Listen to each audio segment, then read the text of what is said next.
Lucas was always hesitant to return to Star Wars after the original trilogy. This time, he wanted to continue the idea he had initially wanted to explore in his original trilogy of films. That was the period where Nixon was trying to run for a second term, which got me thinking historically about how do democracies get turned into dictatorships? Because the democracies aren't overthrown, they're given away. This theme of the decay and ultimately giving away of democracy became potent in George Lucas's prequel trilogy, paralleling the effects of the Bush-era War on Terror. Palpatine in these films is now explicitly a politician working behind the scenes not to help resolve conflicts, but actually stoking political divisions to create a culture of fear and distrust that only seems to boost his power. Misa proposed that the Senate give immediately emergency powers to the Supreme Chancellor.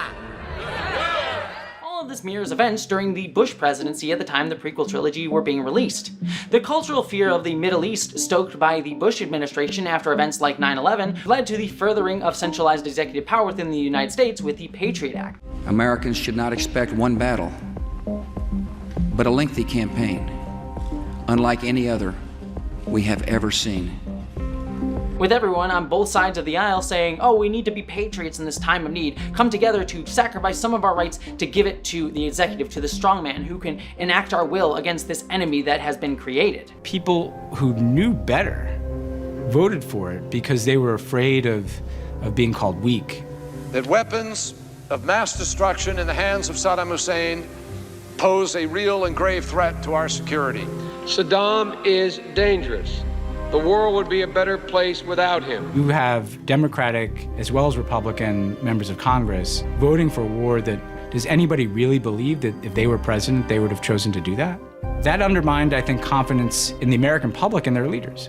The exact issue of democratic inaction that was implicit but not confronted in the original trilogy's rebellion became foregrounded as a central issue leading to the Empire's rise through Palpatine. In order to ensure the security and continuing stability, the Republic will be reorganized into the First Galactic Empire!